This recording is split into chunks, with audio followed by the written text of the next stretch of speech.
sama gars yi cette fois-ci Pape Thiaw woowul Formose Mendy woowul Formose Mendy saa mooy meilleur défenseur Ligue 2 mi woon ci première partie saison bi 11 bu Ligue 2 bi mais woo na 6 nouveaux joueurs.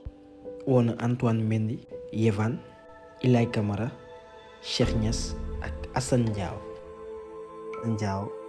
Si Assane Diao moom nag laay topp Cesc Fabregas moo fi nekkoon di influencer boy bi Fabregas mais Assane Diao tey Marca dañoo titré benn affaire ne le Sénégal vole Assane Diao à la sélection espagnole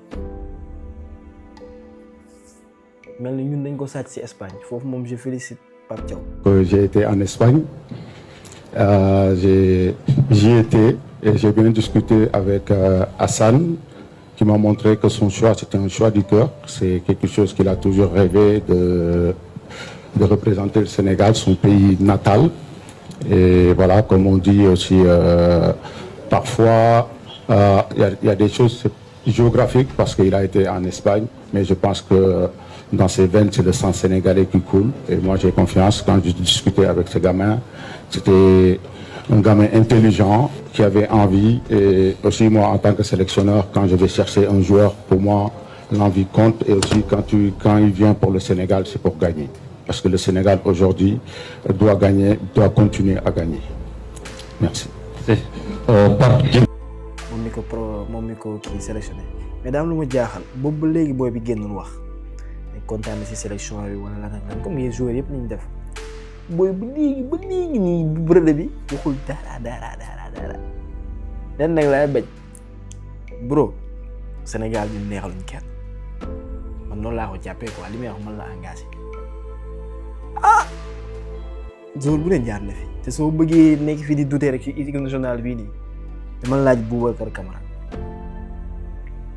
moom mi joxe woon accord am presque ba pare demaat ci France daf ko jël sécuriser ko ba pare woo ko benn sélection ci la ko gëjee woowaat booy bi après ay blessure la dem di kërti sa waay ñëwul fii ci génération dorée bi nga ñëw football ak sa gars yi après am na benn attaquant wu Lorient équipe bu Formose Somano la tudd moom xam naa dafa espérer woon ñu convaincre ko macha allah moo nekk meilleur buteur Lorient ren mu dugal story bi ne les performances sont là à un moment donné il faut savoir il faut quoi pour être dedans Tambacounda ma fierté xam naa c'est juste une façon di wane frustration mais yëpp c'est affaire du jour la quoi yi moom genre affaire yi moom si man day am Boy Moussa Ndiaye un défenseur très intelligent il est de retour ñëwaat na mais li ma gën a neex ci Pape Thiaw Richard Sagna la décroché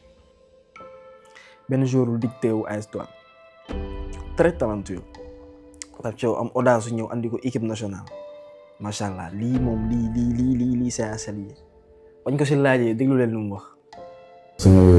C'est un joueur qui a montré de très belles choses, qui est constant, qui montre des choses merveilleuses. Et je le suis depuis un bon bout de temps parce que je le connais. Moi, je suis un amateur du football local.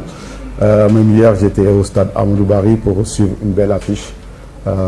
Voilà. Et pour moi, comme je vous l'ai dit au début de la conférence de presse, je ne suis pas dans la chose locale, binationaux, de ce genre de choses. La sélection, c'est au mérite. C'est au mérite. Demain, si je dois appeler 7 locaux, ils seront 7 locaux sur la liste. C'est comme ça que je fonctionne. Donc je pense que tout Sénégalais mérite. Et je l'ai dit, la sélection, c'est une question de timing. Il y a des bons joueurs chez nous, on le sait, et ils le montrent. Maintenant, on ne peut pas appeler tout le monde. On sait que la porte est ouverte à tout le monde. Et c'est aux joueurs de travailler et la chose va venir.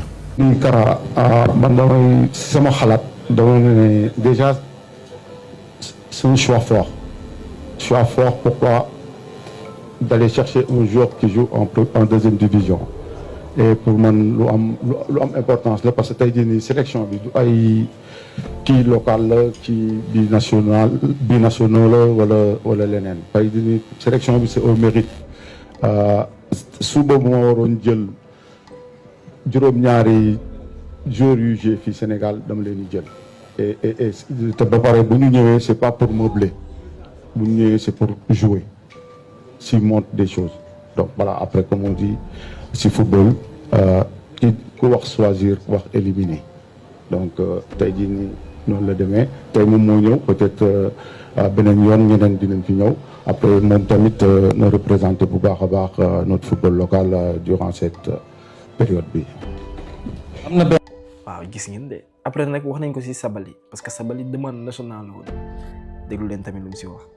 jëm ci loolu même su fekkee sax xam naa ni am na demande nationale buy laajte retour am tey Sabaly nekk na phase boo xam ne ñun ñëpp xam nañ ni am na ay pépins physiques de temps en temps léegi moom mu ngi ciy soigné loolu moom lu ko amal importance la ba pare dañ koy souhaiter mu retrouver état physique am yëpp nu mu waree après tamit ñu soog a dugg si biti sujet xool na la ñuy def pour démarcher Sabaly. en plus après mu wax ci ñaari match fi ñu jëm pour qualification coupe du monde.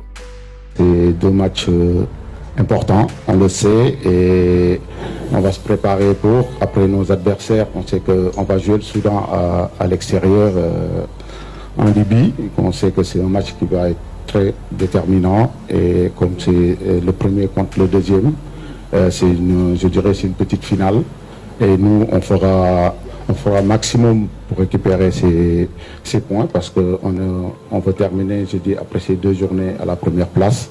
Et aussi, c'est une équipe qui mérite aussi, qui a des qualités. C'est pour ça qu'il est premier de ce groupe. Mais maintenant, on a une opportunité pour récupérer cette première place. Ça va être ce premier match. Maintenant, on les a étudiés. Je préfère garder ce que j'ai étudié sur cette équipe et mettre un plan de jeu pour pouvoir remporter les 3 points. Aussi, pour ce qui concerne l'équipe du Togo, oui, c'est vrai, c'est une équipe qui ne réussit pas trop. Mais maintenant, nous, on veut faire notre stade ici, Abdoulaye Wade, en chaudron. Une équipe qui rentre ici saura que le Sénégal est déterminé pour prendre vraiment les points. Et ça, c'est très important. Après, c'est une équipe qui a beaucoup d'expérience, qui nous fatigue souvent. Mais maintenant, on va se bien préparer et pour avoir le maximum de points lors de ces 2 rencontres. Merci coach. pour man nag génération bi ñuy waaj a am nii c'est extraordinaire yàlla ñu yàlla defal cat lafal cat ñu mën raafal lépp incha allah devant le Sénégal. am na si lu ma woon bëggoon wax tamit paa yi dañuy ñëw di tàngatu si terrain yi gars yi war leen passe bal yi xale yi nekk fa di téye bal bi rek mais may pas passe leen ko bal bi.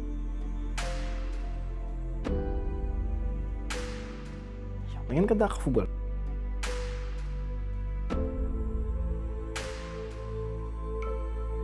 problème contrôle rek la am.